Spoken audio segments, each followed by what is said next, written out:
નમસ્કાર મિત્રો, પુસ્તક પરિચય ચેનલ પર તમારા બધાનું હૃદયથી સ્વાગત છે। આજની આ વિડિયોની શરૂઆત કરતા પહેલા એક નાનકડી વિનંતી છે। જો તમને આ વિડિયો ગમે તો કૃપા કરીને પુસ્તક પરિચય યુટ્યુબ ચેનલને સબસ્ક્રાઇબ કરો, કારણ કે જેટલા વધુ તમે સબસ્ક્રાઇબ કરશો તેટલા જ વધુ સારા અને મૂલ્યવાન વિડિયો અમે તમારા માટે લાવી શકીશું। અને સાથે લાઇક પણ કરજો। આ વિડિયોને કોઈ એક વ્યક્તિ સાથે જરૂરથી શેર કરો, કારણ કે તમારા એક શેરથી કોઈનું જીવન બદલી શકે છે। કમેન્ટ્સમાં મને ચોક્કસથી જણાવો કે આ વિડિયોમાં તમને શું સારું લાગ્યું। જો તમે બ્રહ્માંડના રહસ્યો જાણવા માંગો છો તો એનર્જી, ફ્રીક્વન્સી અને વાઇબ્રેશનની દ્રષ્ટિએ વિચારો। નિકોલા ટેસ્લાએ કહ્યું હતું, આપણે આ ભૌતિક બ્રહ્માંડમાં માત્ર શરીર નથી, આપણે એક વાઇબ્રેશનલ બીઇંગ છીએ। એક વાઇબ્રેશનલ બ્રહ્માંડમાં તમે એનર્જીના બંને ટ્રાન્સમીટર અને રિસીવર છો। અને માનવ જીવનની સૌથી મોટી પડકારોમાંની એક એ છે કે આપણે આ વાઇબ્રેશનલ બ્રહ્માંડમાં વાઇબ્રેશનલ બીઇંગ તરીકે કેવી રીતે જીવીએ। તમે પોતાને એક વાઇબ્રેશનલ ટ્રાન્સમીટર તરીકે જુઓ। તમે સતત એવા સિગ્નલ્સ મોકલી રહ્યા છો જે બ્રહ્માંડને જણાવે છે કે આ ક્ષણે તમે કોણ છો। આ સિગ્નલ્સ અન્ય વાઇબ્રેશનલ બીઇંગ્સ, ઘટનાઓ અને અનુભવોને આકર્ષિત કરે છે અથવા દૂર રાખે છે। તમે સ્વાભાવિક રીતે એવું આકર્ષો છો જે તમારી બીઇંગની અવસ્થા સાથે સંનાદમાં હોય, અને જે તમારી અવસ્થા સાથે મેળ ન ખાતું હોય એને દૂર રાખશો। જો તમારું એનર્જેટિક સેલ્ફ ધન અને વિપુલતા રેડિયેટ કરતું હોય તો તમારી ભૌતિક વાસ્તવિકતા પણ ધન અને વિપુલતાનું પ્રતિબિંબ બનશે। જો તમારું એનર્જેટિક સેલ્ફ ગુસ્સો અને હતાશા રેડિયેટ કરતું હોય તો તમારી ભૌતિક વાસ્તવિકતા પણ એવું જ પ્રતિબિંબિત કરશે। એકવાર તમે સ્વીકારી લો કે તમારું વાઇબ્રેશનલ સેલ્ફ સુસંગત પેટર્નને આકર્ષે છે તો એ સ્પષ્ટ થઈ જાય છે કે જો તમે જીવનમાં કંઈક અલગ અનુભવવા માંગો છો તો તમે જે સિગ્નલ્સ મોકલી રહ્યા છો એને કોઈ રીતે બદલવા પડશે। તમે કલ્પના કરો એના કરતાં ઘણા વધારે પાવરફુલ છો। તમારી આદર્શ જિંદગીના વાઇબ્રેશન્સને ટ્રાન્સમિટ કરવાનું સમજીને તમે દુનિયાને અનુભવવાની રીતને મૂળભૂત રીતે બદલી શકો છો અને તમારી આદર્શ જિંદગી સાથે અલાઇન્ડ થઈ શકો છો। જો તમે હંમેશા વિચારતા હો કે આ બધું ખરેખર કામ કરે છે કે નહીં અને એની પાછળનું વિજ્ઞાન શું છે, તો આ વિડિયો તમારા માટે જ છે। આ વિડિયોમાં તમે કેટલીક સૌથી પાવરફુલ ટેકનિક્સ શીખશો જેનો ઉપયોગ કરીને તમે તરત જ તમારા વાઇબ્રેશન્સ રેઝ કરી શકો છો। બધું જ એનર્જી છે અને એ જ સત્ય છે। જે વાસ્તવિકતા તમે ઈચ્છો છો એની ફ્રીક્વન્સી સાથે મેચ કરો અને તમે એ વાસ્તવિકતા મેળવ્યા વગર રહી ન શકો। એ બીજી કોઈ રીતે થઈ ન શકે। આ ફિલોસોફી નથી, આ ફિઝિક્સ છે। આલ્બર્ટ આઇન્સ્ટાઈને કહ્યું હતું, ક્વોન્ટમ ફિઝિક્સ કહે છે કે આપણા બ્રહ્માંડમાં બધું જ એનર્જી છે। જ્યારે તમે તમારા શરીરને મોટા માઇક્રોસ્કોપ હેઠળ મૂકો છો તો તમને દેખાશે કે તમારું શરીર સેલ્સથી બનેલું છે, અને વધુ નજીકથી જોશો તો સેલ્સ ટિશ્યુઝ, મોલિક્યુલ્સ અને એટમ્સથી બનેલા છે। અને વધુ ઝૂમ કરશો તો જોશો કે એટમ્સ અને મોલિક્યુલ્સ કંઈ નહીં પણ ચોક્કસ ફ્રીક્વન્સી પર વાઇબ્રેટિંગ એનર્જી છે। બ્રહ્માંડના નિયમો પ્રમાણે એનર્જી સતત ચોક્કસ સ્પીડ પર વાઇબ્રેટિંગ રહે છે। આ જ લો ઓફ વાઇબ્રેશન કહે છે। બધું જ વાઇબ્રેટિંગ છે અને કંઈ પણ સ્થિર નથી। તમે જે કંઈ આસપાસ જુઓ છો એ બધું અલગ અલગ ફ્રીક્વન્સી પર વાઇબ્રેટિંગ છે। ઉદાહરણ તરીકે, તમારું ડેસ્ક સોલિડ અને સ્ટીલ લાગે છે, પણ એની અંદર અબજો સબ એટોમિક પાર્ટિકલ્સ મૂવિંગ અને વાઇબ્રેટિંગ છે। આ પાર્ટિકલ્સ એનર્જીથી બનેલા છે જે ખૂબ ઝડપથી વાઇબ્રેટિંગ છે, જે એટમ્સ બનાવે છે અને એટમ્સ મોલિક્યુલ્સ બનાવે છે, અને અબજો મોલિક્યુલ્સ મળીને એ સોલિડ ડેસ્ક બનાવે છે જેને આપણે ડેસ્ક કહીએ છીએ। આપણા વિચારો પણ એનર્જી અને વાઇબ્રેશન છે। લો ઓફ અટ્રેક્શન, જે લો ઓફ વાઇબ્રેશન પર આધારિત છે, એ કહે છે કે આપણે જે બ્રહ્માંડમાં મોકલીએ છીએ એ જ આકર્ષીએ છીએ। જ્યારે આપણે કોઈ વિચાર વિચારીએ છીએ ત્યારે આપણા બ્રેઇનના સેલ્સ અથવા ન્યુરોન્સ ચોક્કસ ફ્રીક્વન્સી પર વાઇબ્રેટ કરે છે, અને આ હાઈ સ્પીડ એનર્જી તમે વિચારો દ્વારા જે મોકલો છો એ જ આકર્ષે છે। તમારું મન બ્રહ્માંડનું સૌથી પાવરફુલ ટૂલ છે, કારણ કે તમે તમારા વિચારો અને લાગણીઓ દ્વારા વાઇબ્રેશન એનર્જીને બદલી અને ફેરવી શકો છો। જ્યારે તમે એમ કરો છો ત્યારે તમે તમારા વિચારો અને લાગણીઓ સાથે સંનાદમાં હોય એવી એનર્જી વાઇબ્રેશનને આકર્ષી અને લાવી શકો છો। તમારો વિચાર જ એ છે જ્યાંથી બધું શરૂ થાય છે। જેમ તમારું કોન્શિયસ માઇન્ડ ચોક્કસ ફ્રીક્વન્સીના વિચારો પર વારંવાર રહે છે, એ વિચારો તમારા સબકોન્શિયસ માઇન્ડમાં ઊંડે રૂટ થઈ જાય છે। આ વિચારો તમારી ડોમિનન્ટ વાઇબ્રેશન બની જાય છે, અને આ ડોમિનન્ટ વાઇબ્રેશન અન્ય સમાન વાઇબ્રેશન્સ સાથે રેઝોનન્સ સ્થાપિત કરે છે અને એને તમારા જીવનમાં ખેંચી લાવે છે। લો ઓફ વાઇબ્રેશન કેવી રીતે કામ કરે છે એ સમજાવવાનો સૌથી સારો વૈજ્ઞાનિક રસ્તો છે ટ્યુનિંગ ફોકનો ઉપયોગ। ટ્યુનિંગ ફોક એ એક ઉપયોગી ઉદાહરણ છે કે કેવી રીતે એક વાઇબ્રેટિંગ ઓબ્જેક્ટ સાઉન્ડ ઉત્પન્ન કરે છે। જ્યારે તમે બે સરખી ફ્રીક્વન્સીવાળા ટ્યુનિંગ ફોક્સ લો અને એકને રબર હેમરથી મારો છો તો એ વાઇબ્રેટ થાય છે, અને આસપાસ સાઉન્ડ વેવ્સ મોકલે છે જે બીજા ટ્યુનિંગ ફોકને પણ વાઇબ્રેટ કરાવે છે અને સરખો જ સાઉન્ડ ઉત્પન્ન કરે છે.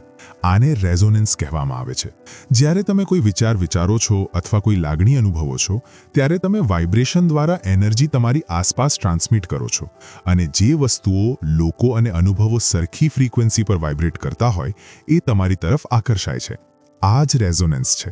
આલ્બર્ટ આઇન્સ્ટાઈને એકવાર સ્પૂકી એક્શન એટ અ ડિસ્ટન્સ શબ્દો કહ્યા હતા, જેમાં તેમણે કહ્યું કે એક વસ્તુને બીજી વસ્તુએ શારીરિક રીતે સ્પર્શ કર્યા વગર પણ હલાવી, બદલી કે અસર કરી શકાય છે.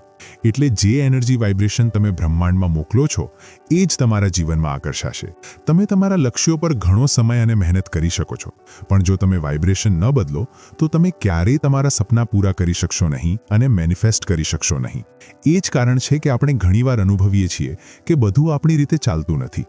જ્યારે તમારી એનર્જી વાઇબ્રેશન તમારી જીવનની ઈચ્છાઓ સાથે અલાઇન ન હોય ત્યારે બધું તમારી વિરુદ્ધ જતું લાગે છે. તમે જેટલી પણ મહેનત કરો, તમે એક્સ્ટ્રા આવર્સ કામ કરો, વધુ મહેનત કરો, નવી સ્ટ્રેટેજીસ શીખો, વધુ ટેલેન્ટેડ લોકો હાયર કરો, સારા બિઝનેસ પાર્ટનર્સ મેળવો વગેરે, પણ જો વાઇબ્રેશન ન બદલાય તો અંતે સરખા જ પરિણામો આવશે. ઉદાહરણ તરીકે, જ્યારે કોઈ ઓન્ટરપ્રેન્યોર એક બિઝનેસમાં નિષ્ફળ જાય અને પછી બીજો બિઝનેસ શરૂ કરે તો એને સરખી જ નિષ્ફળતા મળે છે. જ્યારે એ સમજે છે અને પોતાની વાઇબ્રેશનને લક્ષ્યો સાથે સંનાદમાં લાવે છે ત્યારે એ હંમેશા ઈચ્છતી સફળતા મેનિફેસ્ટ કરે છે. જ્યારે તમારી વાઇબ્રેશન બ્રહ્માંડને તમે જે ઓર્ડર આપો છો એ સાથે અલાઇન્ડ હોય ત્યારે વસ્તુઓ આપોઆપ તમારી પાસે આવે છે, ઓછી મહેનતે. બધું એટલું સ્મૂથ થઈ જાય છે કે તમને લાગે છે કે તમારા હાથમાં માઇડસ ટચ છે અને દરેક બિઝનેસને સફળતામાં ફેરવી શકો છો. ચાલો એક વૈજ્ઞાનિક એક્સપેરિમેન્ટ વિશે વાત કરીએ જે રશિયન વૈજ્ઞાનિકોએ કર્યો હતો. તેમણે માતા સસલાને એના બચ્ચાઓથી અલગ કરી અને સબમરીનમાં ઊંડા સમુદ્રમાં મૂકી. બચ્ચાઓને હજારો માઇલ દૂર લેબોરેટરીમાં રાખ્યા. માતા સસલાને સોફિસ્ટિકેટેડ ઇક્વિપમેન્ટથી બ્રેઇન વેવ્સ માપવા જોડી. પછી એક બચ્ચાને મારી નાખ્યું અને જોયું કે માતાના બ્રેઇન વેવ્સ એ જ ક્ષણે હેવાયર થઈ ગયા જ્યારે એનું બચ્ચું મર્યું. એ સાબિત થયું કે હજારો માઇલ દૂર હોવા છતાં માતા અને બચ્ચાઓના વાઇબ્રેશન્સ એકબીજા સાથે સિંકમાં હતા. આ જ સિદ્ધાંત લો ઓફ વાઇબ્રેશનમાં વાત કરવામાં આવે છે. તમને વાઇબ્રેશન્સ કેવી રીતે કામ કરે છે એ પૂરેપૂરું સમજાય નહીં, પણ દૂરના બે વાઇબ્રેશન્સ વચ્ચે રેઝોનન્સ હોઈ શકે છે. વૈજ્ઞાનિકોએ બીજો અભ્યાસ બાસ્કેટબોલ પ્લેયર્સ સાથે કર્યો. તેમને 3 ગ્રુપ્સમાં વહેંચ્યા. પહેલા ગ્રુપે કંઈ ન કર્યું, બીજા ગ્રુપને શૂટિંગ પ્રેક્ટિસ કરવા કહ્યું, ત્રીજા ગ્રુપને વિઝ્યુલાઇઝેશન દ્વારા શૂટિંગ પ્રેક્ટિસ કરવા કહ્યું. કેટલાક અઠવાડિયા પછી જોયું કે પહેલા ગ્રુપની શૂટિંગ પરફોર્મન્સ ઘટી ગઈ, બીજા ગ્રુપની શૂટિંગ સ્કિલ્સ સુધરી, ત્રીજા ગ્રુપ જેણે બોલને ટચ પણ ન કર્યો પણ વિઝ્યુલાઇઝેશનથી પ્રેક્ટિસ કરી એમની પણ સુધારો બીજા ગ્રુપ જેટલો જ થયો. આ સૂચવે છે કે માત્ર વિઝ્યુલાઇઝેશન ટેકનિક્સથી પણ તમે વસ્તુઓને રિયલ લાઈફમાં મેનિફેસ્ટ કરી શકો છો. એ જ કારણ છે કે લો ઓફ વાઇબ્રેશન અને લો ઓફ અટ્રેક્શન કામ કરે છે. જ્યારે તમે એ વાઇબ્રેશન તમે જે ઈચ્છો છો એ સાથે સંનાદમાં હોય ત્યારે તમારી ઈચ્છાઓ આપોઆપ તમારી પાસે આવે છે. અથવા તો કહો કે તમે જે ઈચ્છો છો એ તમે કોઈ રીતે આકર્ષી લેશો. એમિગડાલા પરના વૈજ્ઞાનિક અભ્યાસ, જે બ્રેનનું ઇમોશનલ સેન્ટર છે, દર્શાવે છે કે જો આપણે પોતે ફિયરફુલ અને એન્ગ્શિયસ હોઈએ તો આપોઆપ અન્ય લોકોમાં પણ ફિયર અને એન્ઝાઇટી ઉત્પન્ન કરીએ છીએ. એટલે જો તમારી એનર્જી નેગેટિવ ફ્રીક્વન્સી પર વાઇબ્રેટ કરતી હોય તો તમે આપોઆપ નેગેટિવિટી આકર્ષશો. હવે જ્યારે તમે લો ઓફ વાઇબ્રેશન કેવી રીતે કામ કરે છે સમજી ગયા છો તો તમે એનો ઉપયોગ કેવી રીતે કરીને તમે હંમેશા સપનું જોમેનું જીવન આકર્ષી શકો છો. યાદ રાખો, બધું પહેલા ઇનર વર્લ્ડમાં થાય છે. બહારનું વિશ્વ તો માત્ર એનું એકો અથવા ફળ છે. તમારું કામ છે એ વાઇબ્રેશન જાળવવાનું અને ઈચ્છાઓને એમના એનર્જેટિક હોલ્ડિંગ સ્પેસમાંથી મુક્ત કરવાનું, જેથી એ મેનિફેસ્ટ થઈ શકે. તમારે ઇન્ટેન્શન અને મેનિફેસ્ટેશન વચ્ચેનો ગેપ બંધ કરવાનું શીખવું પડશે. અબ્રાહમ હિક્સે એકવાર કહ્યું હતું કે આપણો મોટો ભાગ નોન ફિઝિકલ છે. આ થોડું કન્ફ્યુઝિંગ લાગી શકે, પણ તમારો ધ્યેય છે તમારી વાઇબ્રેશનને, તમે જે વસ્તુઓ જીવનમાં ઈચ્છો છો એની વાઇબ્રેશન સાથે અલાઇન કરવાનો. જ્યારે તમારી વાઇબ્રેશન એ વસ્તુઓ સાથે અલાઇન્ડ હોય ત્યારે બ્રહ્માંડે તમને ડિલિવર કરશે. તમને લાગશે કે તમે ખૂબ લકી છો અને વસ્તુઓ ઓછી મહેનતે તમારી પાસે આવે છે. તો એ કેવી રીતે કરવું? સરળ શબ્દોમાં કહીએ તો તમારે બસ એ ખાતરી કરવાની છે કે તમારા વિચારો અને લાગણીઓ તમે જે ઈચ્છો છો એ સાથે સંનાદમાં છે. તમારે એમ એક્ટ કરવું પડે કે તમે જે ઈચ્છો છો એ પહેલેથી જ મેનિફેસ્ટ થઈ ગયું છે અને તમે એ જીવી રહ્યા છો. મોટાભાગના લોકો વિચારોને સમજે છે પણ ઘણીવાર ભૂલી જાય છે કે લાગણીઓ પણ મેનિફેસ્ટેશન પ્રોસેસમાં મહત્વની ભૂમિકા ભજવે છે. તમારે એવું ફીલ કરવું પડે કે તમારી ઈચ્છા પહેલેથી જ પૂરી થઈ ગઈ છે. આ ઇનર વર્લ્ડ અને આઉટર વર્લ્ડ વચ્ચેનું ગેપ બંધ કરશે. તમે લો ઓફ વાઇબ્રેશનનો ઉપયોગ કરીને જીવનમાં જે ઈચ્છો છો એ મેનિફેસ્ટ કરવા માટે 5 સ્ટેપ્સ અપનાવી શકો છો. નંબર 1, તમારી ઇન્ટેન્શન સાચી રીતે સ્થાપિત કરો.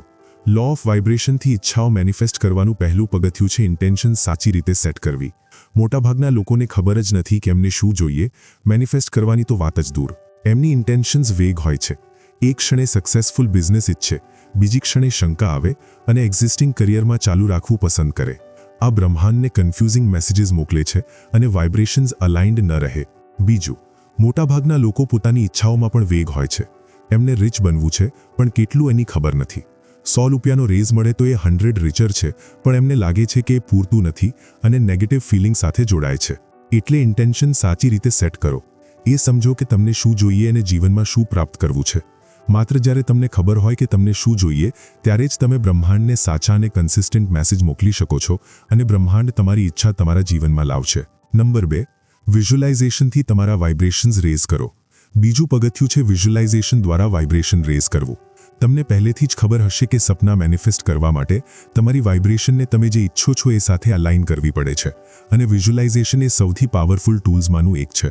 જ્યારે તમે જે ઈચ્છો છો એ વિઝ્યુલાઇઝ કરો છો, ત્યારે તમારું મન રિયલ અને વિઝ્યુલાઇઝડ વચ્ચે ભેદ નથી પાડી શકતું.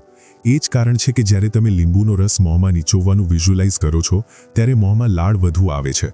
તમારું મન એ વિઝ્યુલાઇઝડ વસ્તુને રિયલ બનાવે છે. એટલે જે વસ્તુઓ તમે બનવા, કરવા અને મેળવવા માંગો છો, એનું પ્રેક્ટિસ કરીને વિઝ્યુલાઇઝ કરો. પોતાને એમ જુઓ કે તમે પહેલેથી જ ત્યાં પહોંચી ગયા છો, સપના પૂરા કરી રહ્યા છો અને જીવી રહ્યા છો. એટલું વિવિધ જુઓ કે તમારું મન એને રિયલ બનાવે અને તમારી વાઇબ્રેશન તમે જે ઈચ્છો છો એ સાથે મેચ કરે. મહત્વનું છે સપના સાથે સંનાદમાં વાઇબ્રેશન જાળવવા પર ધ્યાન કેન્દ્રિત કરવું અને મેનિફેસ્ટેશન પ્રોસેસ આપોઆપ થશે. નંબર 3, લાગણીઓ દ્વારા વાઇબ્રેશન વધારો. ત્રીજું પગથિયું છે લાગણીઓ દ્વારા વાઇબ્રેશન રેઝ કરવું અને અહીં જ મોટાભાગના લોકો લો ઓફ વાઇબ્રેશન અને લો ઓફ અટ્રેક્શન વિશે ખોટું સમજે છે. મોટાભાગને લાગે છે કે માત્ર જે ઈચ્છે છે એના વિશે વિચારવાથી મેનિફેસ્ટેશન થઈ જશે. આ અડધું સત્ય છે. તમારે લાગણીઓ દ્વારા પણ વાઇબ્રેશનને હાયર લેવલ પર લઈ જવી પડે છે. માત્ર જે ઈચ્છો છો એના વિશે સપના જોઈને બેસી રહેવાથી નહીં ચાલે. તમારે એને લાગણીઓ સાથે ફીલ કરવું પડે છે. ઉદાહરણ તરીકે માત્ર વિઝ્યુલાઇઝ જ નહીં, પણ એ પ્રોસેસમાં લાગણીઓ અને ફિલિંગ્સ જોડો. એવું ફીલ કરો કે તમે પહેલેથી જ સફળ છો, લક્ષ્યો પૂરા કરી લીધા છે અને સપના જીવી રહ્યા છો. તમારી ઇમોશન્સ સૌથી પાવરફુલ ડિવાઇસ છે જે તમારી વાઇબ્રેશનને ઇન્ટેન્સિફાઈ કરી શકે છે અને તમને જે ઈચ્છો છો એ મેનિફેસ્ટ કરવામાં મદદ કરે છે. લાગણીઓ વગર કંઈ હલતું નથી. નંબર 4, પ્રોસેસ પર વિશ્વાસ રાખો અને બિલીવ કરો. મોટાભાગના લોકો આ પગથિયું સમજતા નથી કારણ કે એમને એમાં વિશ્વાસ જ નથી. જ્યારે તમે કોઈ વસ્તુમાં ટ્રુલી બિલીવ કરો છો, ત્યારે તમે એના વિશે ક્યારેય પ્રશ્ન નહીં કરો અને ચોક્કસ એના માટે કંઈક કરશો. ઉદાહરણ તરીકે, જો તમને ટ્રુલી બિલીવ હોય કે તમે લોટરી જીતશો, તો શું તમે ટિકિટ ખરીદવામાં હિચકિચાશો? ના. અને જો તમને એક પણ શંકા વગર વિશ્વાસ હોય કે તમારો બિઝનેસ સફળ થશે, તો શું તમે એ પર કામ નહીં કરો? ચોક્કસ કરશો. મોટાભાગના લોકોને વિશ્વાસ નથી કે એમના સપના પૂરા થઈ શકે અને એટલે એ એક્શન લેતા નથી. એ માત્ર જે ઈચ્છે છે એ વિશે વિચારે છે, પણ ઊંડે મનમાં એમને વિશ્વાસ નથી કે એ શક્ય છે. તમારી સાથે એવું ક્યારેય ન થાય. પ્રોસેસ પર વિશ્વાસ રાખવાનું પસંદ કરો અને એમાં બિલીવ કરો. અને સૌથી મહત્વનું, જ્યારે તમને ટ્રુલી વિશ્વાસ હોય ત્યારે તમે એના પર એક્શન લેશો. નંબર 5, રિલેક્સ કરો અને રિસીવ કરવા તૈયાર રહો. અંતે તમારે લેટ ગો કરવું પડે છે અને રિસીવ કરવા તૈયાર રહેવું પડે છે. જે ઈચ્છો છો એના પર ઓવર ઓબ્સેસ્ડ ન થાઓ. જ્યારે તમે ઓવર ઓબ્સેસ્ડ થાઓ છો, ત્યારે પરિણામ ન મળે ત્યારે સ્ટ્રેસ થાય છે. મોટાભાગના લોકો રિઝલ્ટ પર એટલા ઓબ્સેસ્ડ હોય છે કે એનાથી ઉલટું થાય છે અને મેનિફેસ્ટેશન પ્રોસેસ નિષ્ફળ જાય છે. એને એમ સમજો કે ઝાડ ઉગાડવું. તમે બસ યોગ્ય માટી આપો, સૂર્યપ્રકાશ અને પાણી આપો. શું તમે 24 કલાક પાણી આપીને પ્રોસેસને રશ કરી શકો? ના. એમ કરશો તો ઝાડ મરી જશે. એ જ તમારી અટ્રેક્ટ અને મેનિફેસ્ટ કરવાની ઇન્ટેન્શન સાથે છે. તમે પ્રોસેસને રશ ન કરી શકો. તમે જે કરવાનું છે એ કરો અને પછી લેટ ગો કરો અને બ્રહ્માંડને તમને ડિલિવર કરવા દો. હવે તમે લો ઓફ વાઇબ્રેશનને સાચી રીતે ઉપયોગ કરવાનું જાણો છો. જો તમને આવા વધુ વેલ્યુએબલ વિડીયો જોઈએ તો કૃપા કરીને લાઇક અને સબસ્ક્રાઇબ કરો અને વિડીયોને તમે જેમને પ્રેમ કરો છો એમની સાથે શેર કરો. જોવા બદલ આભાર.